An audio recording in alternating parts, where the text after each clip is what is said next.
નમસ્કાર ખેડૂત મિત્રો, ખોડલ પ્રાકૃતિક ખેતીમાં તમારું સ્વાગત કરું છું. હું છું જસુભાઈ, ગામ સોંદડી, તાલુકો ઉના, જિલ્લો ગીર સોમનાથ. ખેડૂત ભાઈઓ, આપણે અવારનવાર આમ તો પ્રાકૃતિક ખેતીના વિડીયો બનાવીએ છીએ અને પ્રાકૃતિક ખેતી વિશે ખેડૂતોને માહિતગાર કરતા રહેલા છીએ. એ પ્રાકૃતિક ખેતીમાં અલગ અલગ આયામોનો આપણે ઉપયોગ કરીને પ્રાકૃતિક ખેતી જો આપણે વ્યવસ્થિત કરીએ તો આપણે પ્રાકૃતિક ખેતીમાં આપણને સફળતા મળે.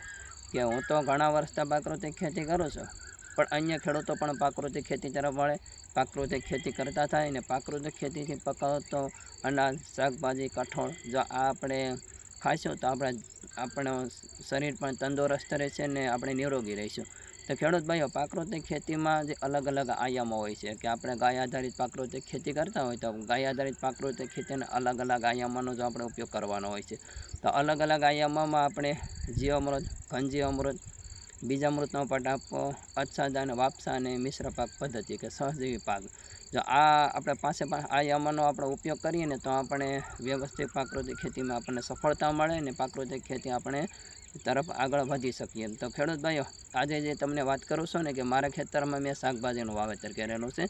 તો શાકભાજીમાં આપણે આચ્છાદન કર્યું છે. તો આચ્છાદન કઈ રીતનું કર્યું છે, આચ્છાદનમાં કઈ રીતનું આપણે પદ્ધતિ કરી છે ને તે આજે બતાવું છું. તો ખેડૂત ભાઈઓ, આપણે અહીંયા નીચે જોઈશું કે આપણે છે ને શાકભાજીમાં ભીંડાનું વાવેતર કરેલું છે. તો આ ભીંડાના વાવેતરમાં જો હું તમને વાત કરું ને તો આ 20 થી 25 દિવસના ભીંડા થયા છે. તો 20 થી 25 દિવસના ભીંડામાં આપણે 2 પિયત આપેલા હતા. ત્યાર પછી આપણે નિંદામણ કર્યું. તો નિંદામણ કરીને ત્યાર પછી ખેડૂત ભાઈઓ આપણે આચ્છાદન કરેલું છે. હવે આ ભીંડામાં આચ્છાદન કરેલું છે, તમે જોઈ શકો છો. તો આચ્છાદન શેનું છે તો તેની પણ તમને વાત કરી દો કે આપણે ઘરનું જે આપણે ઘઉં હતા 100% પ્રાકૃતિક ઘઉં કરેલા હતા. તે ઘઉંનો જે ફરાળ હોય છે કે જે કુવળ હોય છે તે કુવળનો આચ્છાદન કરેલો છે. હવે આના હું તમને ફાયદા સમજાવું છું કે આ આચ્છાદનથી છે ને ખેડૂત ભાઈઓ, પહેલાં તો કે આપણે આપણી જમીનમાં જે આપણે પિયત આપીએ છીએ ને તો પિયતમાં આપણે જે આ હાલમાં ઉનાળો ચાલી રહ્યો છે તો ઉનાળામાં આપણે ભેજ સંગ્રહ શક્તિ કરી શકીએ કે ભેજ ઉઠશે નહીં. બીજો ફાયદો કે જે સૂક્ષ્મ જીવો છે ને તે પોતાનું કામ ઓલરેડી 24 કલાક કરી શકશે. ત્યાર પછી આપણને ખ્યાલ છે કે અળસિયું છે તે પ્રકાશના સમયમાં તેનું કામ કરવાનું બંધ કરી દે છે. તો જે આચ્છાદનથી છે ને તેને અંધારું જ રહેશે કે તે 24 કલાક અળસિયું પણ કામ કરી શકશે.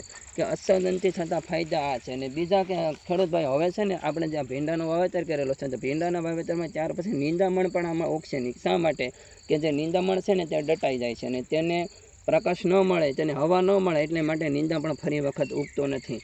ને આવી રીતે જો આચ્છાદન કરીશું ને તો આપણે પ્રાકૃતિક ખેતીમાં આગળ વધી શકીશું. અને ખેડૂત ભાઈઓ, આપણે ભીંડામાં તો આપણે આચ્છાદન કરેલું છે, આગળ આપણે ગવારમાં પણ આચ્છાદન કરેલું છે, તે પણ આપણે જોઈએ. એ ખેડૂત ભાઈઓ, આપણે છે ને જો આ ભીંડા ત્યાર પછી આ ગુવારનો પણ વાવેતર કરેલું છે. ગુવારનો પણ એ જ સમય થયો છે. તો ગુવારમાં પણ આપણે ખેડૂત ભાઈ છે ને જો આચ્છાદન કરી દીધું છે. તો આચ્છાદનથી ઘણો ફાયદો થાય છે કે આચ્છાદન કરીને પછી ત્યાર પછી આપણે પિયત પણ આપીએ છીએ કે આ ગુવારમાં આચ્છાદન કરી દીધો. આની ઉપર આપણે જીવામૃતનો છંટકાવ કરીશું.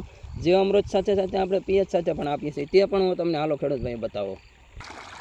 ખેડૂત ભાઈઓ, આપણે દર વખતે આમ તો વાત કરીએ છીએ ખેડૂત ભાઈઓને કે આપણે જીવામૃત, ઘનજીવામૃત, આચ્છાદન, વાપસા અને મિશ્ર સહજીવી પાક, આ 5 આયામોનો મારા ખેતરમાં ઉપયોગ કરીને ગાય આધારિત પ્રાકૃતિક ખેતી કરું છું. તો દર પાણી આપણે છે ને જીવામૃત આપણે આપીએ છીએ. તો તમે જોઈ શકો છો આ પાણી ચાલે છે, એની સાથે આ જીવામૃત ચાલે છે. આ દર પાણી આપણે જીવામૃત આપીએ છીએ. આ જીવામૃત છે ને સામે તમે જોઈ શકો છો, આપણે કેમેરા ઝૂમ કરીશું કે જીવામૃતનો જે 1000 લીટરનો ટાંકો છે તેમાં 1000 લીટર જીવામૃત બનાવેલું છે. તો દર પાણી આપણે કોઈ પણ પિયત છે ને અમથો કે એકલું પિયત આપણે આપતા નથી. આપણે દર વખતે જીવામૃત આપીએ છીએ. તો ખેડૂત ભાઈઓ, તમે પણ ગાય આધારિત પ્રાકૃતિક ખેતી કરો અને ગાય આધારિત પ્રાકૃતિક ખેતી તરફ આપણે જો વળીશું તો આપણે ખર્ચમાં તો ઘટાડો થશે, સાથે સાથે આપણે ઉત્પાદન સારું લઈ શકીશું. ને ઉત્પાદન જે આવશે તે ક્વોલિટીવાળું આવશે ને તે આપણે જો આરોગ્ય માટે તો સારું જ રહેશે કે આપણે એ ઉત્પાદનમાં શાકભાજી, કઠોળ કે અનાજ કે આવું કોઈ પણ ઉત્પાદન લઈશું ને આપણે ખાઈશું તો આપણું શરીર પણ તંદુરસ્ત રહેશે. તો તમે પણ ગાય આધારિત પ્રાકૃતિક ખેતી તરફ વળો અને ગાય આધારિત પ્રાકૃતિક ખેતી તરફ વધારે ખેડૂતો વળે તેવી હું આશા રાખું છું. બસ અસ્તુ ખેડૂત ભાઈઓ, જય જવાન જય કિસાન.